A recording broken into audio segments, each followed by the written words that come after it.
My name is Marie Terry. I worked at Vailtech Freight for 6 years. I showed up early, stayed late, and always got results. But no one noticed. Especially not Miller Peter, my manager. He always smiled at me in meetings but took credit for my ideas. If you like our revenge stories, please subscribe for more. We drop powerful news stories every week, filled with truth, emotion, and justice. Don't miss the next one. And remember, some stories hurt, but they heal too. Subscribe now and join the journey. I let it go, hoping my work would speak for itself. I never caused drama. I never complained. Still, they treated me like I was invisible. One day during a team meeting, Miller joked, "Marie's just here to take notes." Everyone laughed. Even Janet Carlos, my only real friend at work, looked down. That was the moment I knew I wasn't respected. Worse, Irene Brent, the office snitch, watched me like a hawk. She reported everything to Miller, even when I stretched 5 minutes past lunch. I tried talking to HR Director Ruby Dean, but she brushed it off. "Miller has high standards," she said. The final straw came when Miller presented my freight strategy as his own to Raymond Vale, our top client. I sat in that boardroom, heart burning. I realized then, I needed to leave. But not quietly. I wouldn't beg. I would build. And they would feel my absence. The day Miller cut my pay, I felt like the ground disappeared beneath me. It wasn't just the money, it was the message. He wanted to teach me a lesson, he said. Like I was some troublemaker. But I had never done anything wrong. I kept quiet, biting my tongue, but inside anger burned bright. Janet, my only friend at work, noticed the change in me. She whispered one day, "Marie, you don't deserve this.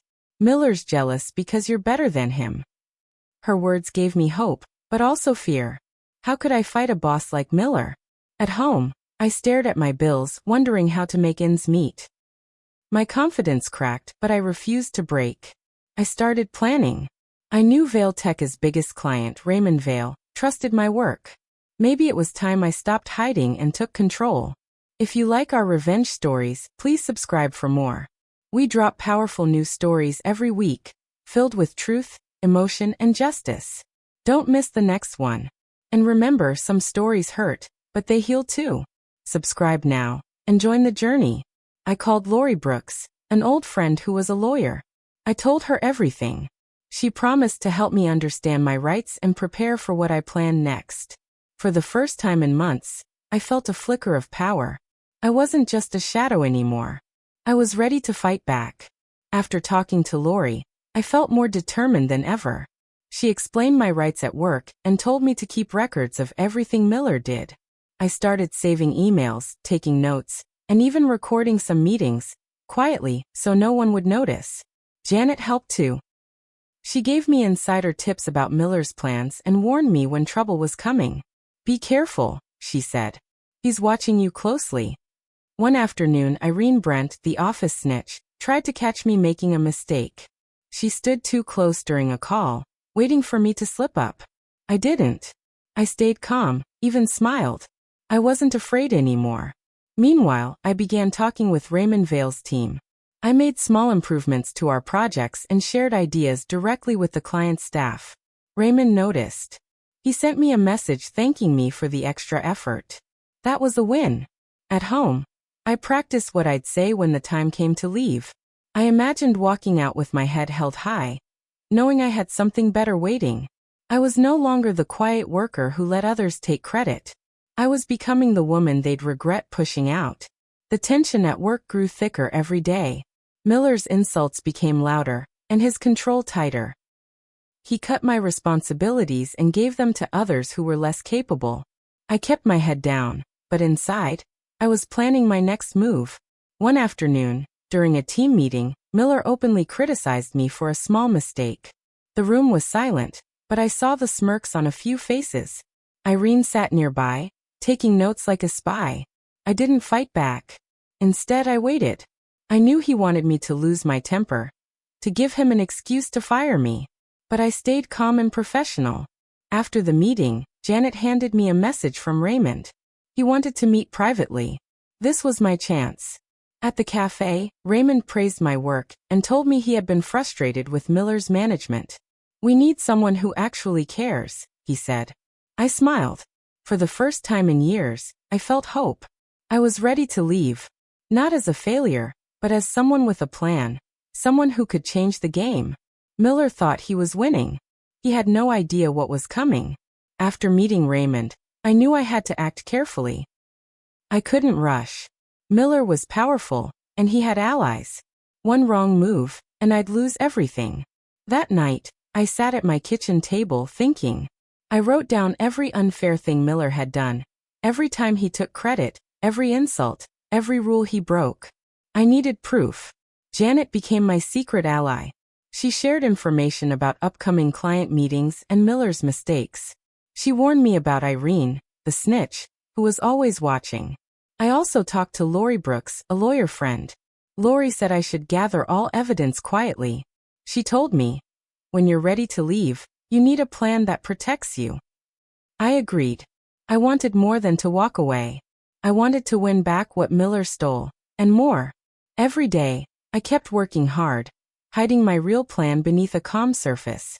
Miller kept pushing, but I didn't break. Soon everything would change. They laughed at me. But soon, they wouldn't be able to win a single deal without me. Days passed, and I kept my head down at work. I smiled when needed but stayed quiet about my plan. Miller didn't notice, or maybe he thought I was weak. That was my advantage.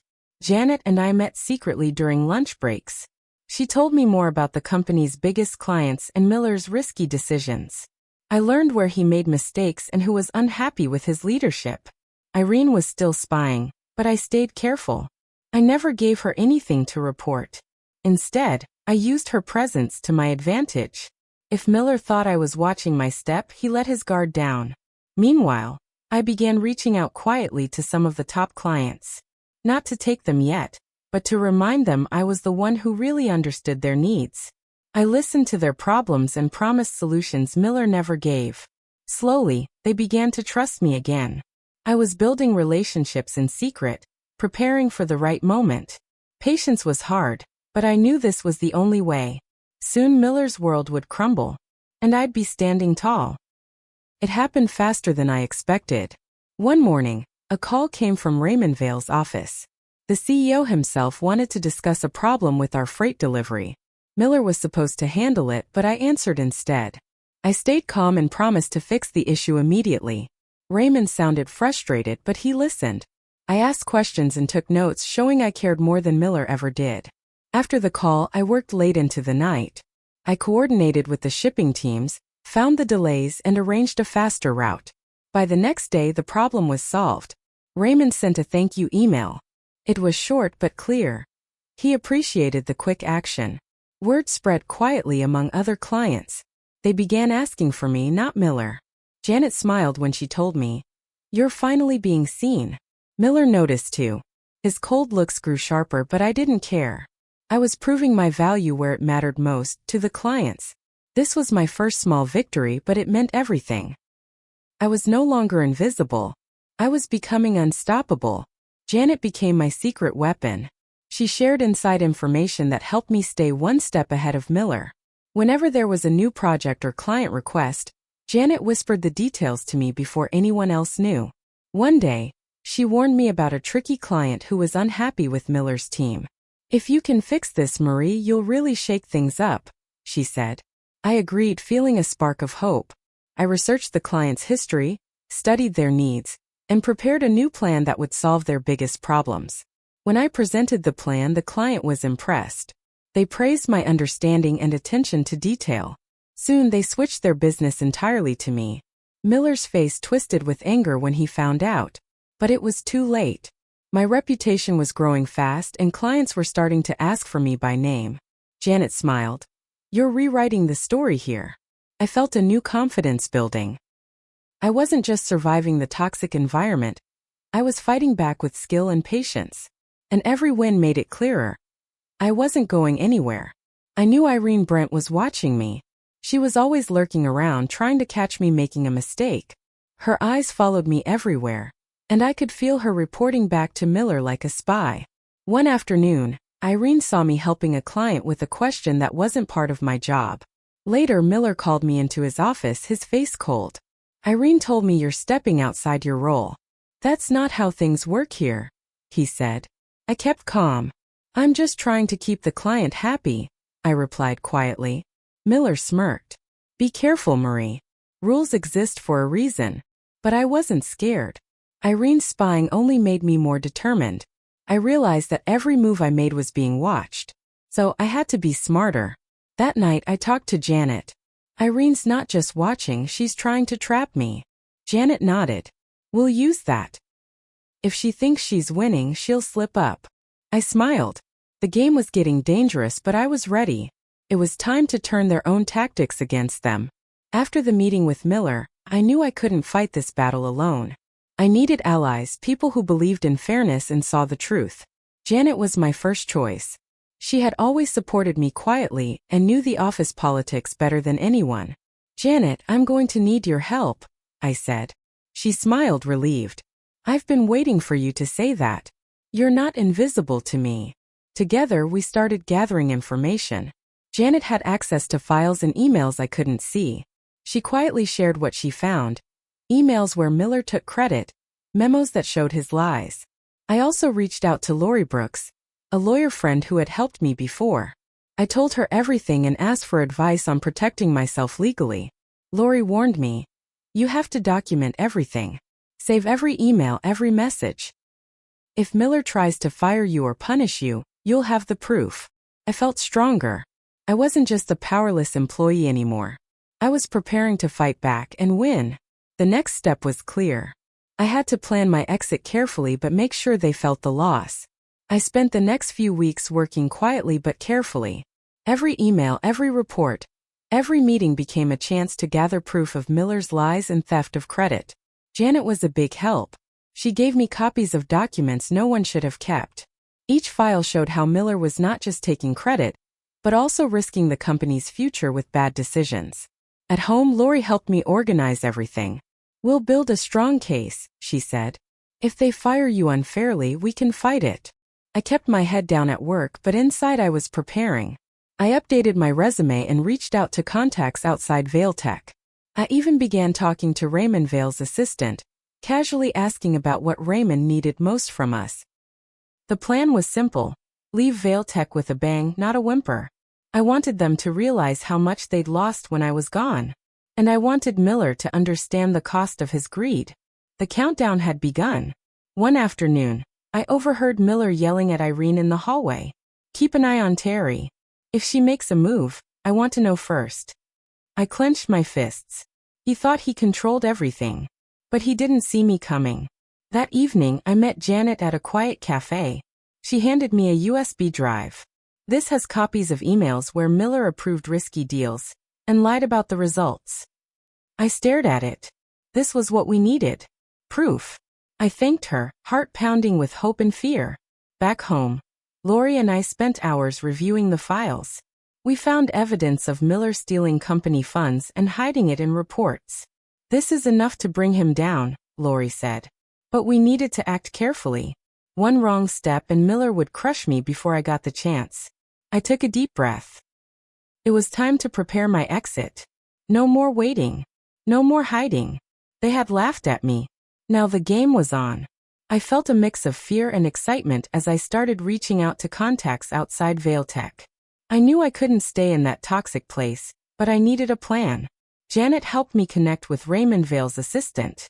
I sent a careful message, hinting at my skills and readiness to help, but not revealing everything. Meanwhile, Lori guided me on legal steps. Document everything. Keep your evidence safe, she reminded me. Every day, I updated my resume and practiced interviews in front of the mirror. I imagined myself free from Miller's shadow. At work, Miller grew more suspicious.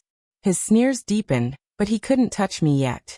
One afternoon, Raymond Vale stopped by my desk. Marie, I've heard good things about your work, he said quietly. If you ever want to talk, my door is open. My heart skipped. This was my chance. I smiled, holding back tears. The man who truly valued my skills had noticed me. I knew the road ahead wouldn't be easy, but for the first time I felt hopeful. This was just the beginning of my comeback. I kept my cool at work, pretending everything was normal. Miller's sneers and barbs didn't shake me anymore. I had a secret plan and that made me strong. Janet continued to feed me insider info. She warned me about Irene's spying. "Watch your back," she said. "She's everywhere." I took every chance to prove myself quietly, building my reputation outside Vailtech. I worked late, called clients, and made connections. My phone buzzed with messages of interest and respect. One evening after hours, I met Lori at a quiet cafe. "Your contract is solid. You're ready," she said, sliding me a folder. "This will protect you when you make your move." I clutched the papers like a lifeline. Back at Vailtech, Miller grew reckless, making mistakes trying to keep control. His ego blinded him. Meanwhile, I planned my exit carefully. I wasn't just walking away. I was walking into something better. The thought gave me strength. I wasn't just surviving anymore. I was ready to win. The day I handed in my resignation, Miller didn't believe it at first. He laughed like it was a joke. But when he saw the letter, his smile disappeared. Janet warned me. "He's going to try to stop you. Be ready." I packed my things quietly. No goodbyes, no drama. I wanted my exit to be clean and powerful. That evening, I met with Raymond Vale, the CEO of our top client. I told him everything about Miller's lies, the stolen credit, and how I had built the client relationships. Raymond listened carefully. "Marie, I'm glad you told me. I respect your honesty and skill." The next morning, Raymond's company sent Vailtech a message. They wanted to end the contract unless Miller was removed. News spread fast. Miller's power was shaking. I didn't celebrate. Instead, I focused on the future. I was done being ignored, done being pushed around. This was my first strike, and it was only the beginning. Miller was furious. He called me late that night, his voice shaking with anger. "You think you can ruin me? You'll regret this." But I wasn't scared. I had a plan and I wasn't alone. Janet had given me more information. Emails and messages proving Miller's dirty tactics. The next day, I shared the proof with Lori Brooks, my legal mentor. Lori nodded. "This is solid. We can use this if they try to sue." Meanwhile, Irene Brent, the snitch, was trying to dig up dirt on me, but her efforts failed. I stayed professional and kept all my records clean. HR Director Ruby Dean finally noticed the chaos Miller caused. She called for an emergency meeting. Even she couldn't ignore the facts anymore. Raymond's company was firm. They wouldn't work with Miller. Miller's empire was crumbling piece by piece. But he still tried to fight back, sending threats and spreading rumors. I stayed calm. I knew the truth would win. This was more than a job now. It was about justice for me and everyone Miller had hurt. After Miller's threats, I knew I had to stay focused. I couldn't let his anger distract me. Instead, I reached out to Raymond Vale directly. He answered on the second ring. "I've seen the reports," he said. "You did the work Miller took credit for. We want you on our team." I felt a rush of hope. This was my chance to prove myself without Miller's shadow. Janet helped me prepare for the big meeting with Raymond and his board. We rehearsed my presentation until it was perfect. The day came. I stood in the conference room, facing the CEOs and executives. My voice was steady as I explained the new freight strategy, one that could save their company millions. Raymond smiled. "Marie, this is exactly what we need. Welcome aboard." Miller's name was nowhere in the room. I was finally free. But I didn't celebrate yet. There was still work to do. Rebuilding my reputation and showing the industry what I could really do. I was ready. This time I wasn't just surviving. I was thriving. Starting fresh with Raymond's team felt like breathing new air. No toxic meetings, no stolen credit. Just work that mattered. Janet stayed close, sending me updates and insider tips. She warned me Miller wouldn't give up easily. I believed her. While I focused on building trust with clients, Miller was working behind the scenes, trying to block my progress. But I stayed calm. Anger wouldn't win this fight. Instead, I used patience and planning.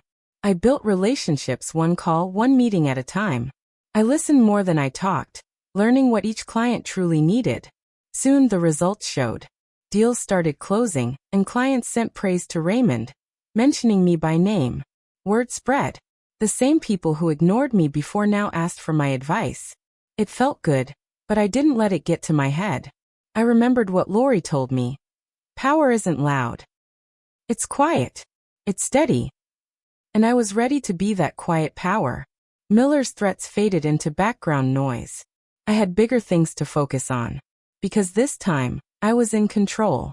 One afternoon, Janet called with exciting news. Raymond Vale wanted to meet me personally. This was the moment I'd worked for. The meeting was in a bright conference room.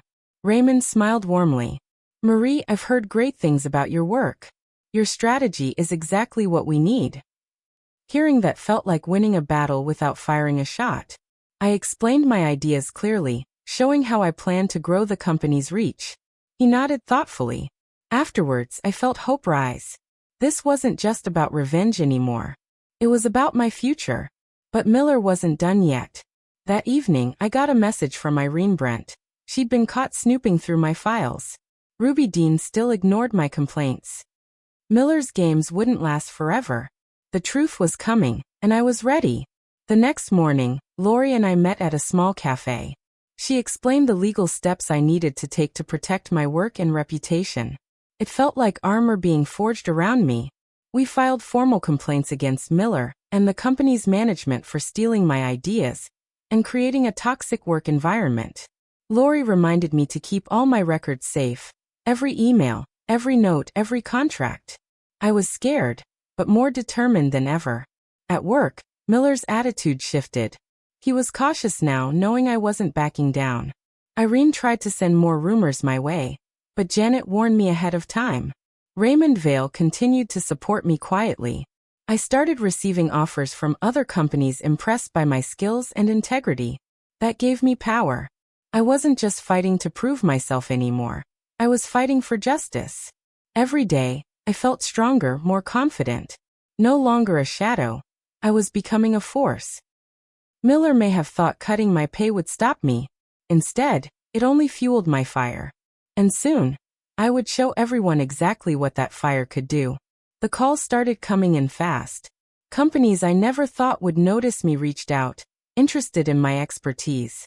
Word had spread about what happened at Valetech Freight, and more importantly, about what I knew. Raymond Vale was one of the first to call. Marie, he said, I want to meet. We need someone we can trust to manage our accounts. His voice sounded genuine.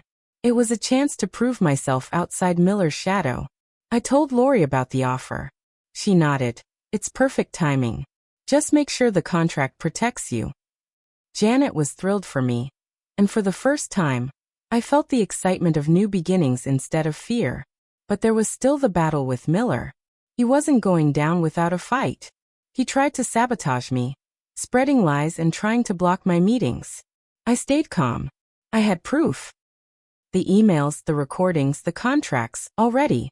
I was no longer the quiet one in the corner. I was ready to take back what was mine and more.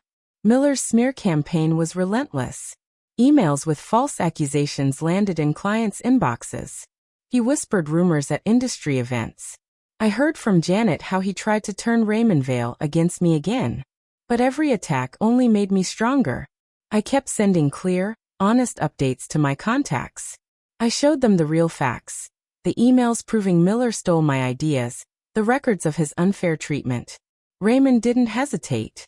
He told Miller, Marie's work is the reason we're winning deals. Your games end here. With Lori's help, I secured a solid contract with Raymond's company. It guaranteed my independence and protection. I felt a surge of pride. This wasn't just a job anymore. It was a victory for everyone who had been ignored or pushed down. Miller was losing control. His power was crumbling. And soon, everyone would see that loyalty and honesty always win in the end. Miller's desperation showed. He sent one last warning email to clients, trying to scare them away. But by now, I had built strong relationships. They ignored his threats and stuck with me. Janet gave me a heads up about a surprise board meeting where Miller planned to demand my contract be terminated. I prepared with Lori, reviewing every clause, every right I had. The day came. At the meeting, Miller tried to attack my character, but the board had seen his true nature.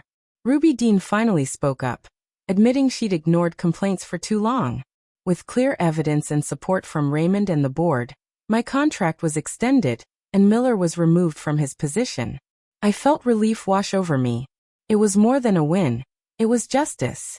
Walking out of that room, I knew the real fight was over. I had risen from the shadows. And now I was unstoppable. After Miller was gone, the atmosphere at Vailtech changed overnight. The air felt lighter, and people started to smile more. Raymond Vail called me personally to thank me for standing strong. He said the company needed more leaders like me, people with integrity and real talent. Janet and I began working on new strategies to rebuild trust with our clients. Every meeting was a chance to prove that honesty and hard work mattered more than empty promises and office politics. Lori kept mentoring me, reminding me to protect myself and stay sharp. "You've come a long way, Marie," she said. "Now it's time to lead, not just survive." I finally felt proud to be part of Vailtech again, not as the invisible employee, but as someone who mattered. The journey had been tough, but it taught me to believe in myself. The future was bright. And I was ready. It's been months since I left Vailtech, yet my story is still a lesson whispered in boardrooms. The page 47 clause, my secret weapon, became a standard part of employee contracts across the industry. It protects workers from silent betrayals like mine. That final document wasn't just paper. It was proof that even the smallest details can change everything. I kept it safe, not for revenge, but for justice. Now I'm mentoring young professionals to read every page, ask every question, and never settle for less than they deserve. Because power isn't about titles or deals, it's about knowing your worth and standing firm. Miller Peter? He's just a cautionary tale. But me? I'm a reminder that when you fight smart, with patience and courage, even the toughest bosses can be beaten. This is my legacy. Not the deals I won, but the respect I earned. And it all started with page 47. If this story moved you, don't forget to like the video, subscribe for more powerful narratives, and share your thoughts in the comments. We'd love to hear what part hit you the hardest. Thanks for watching.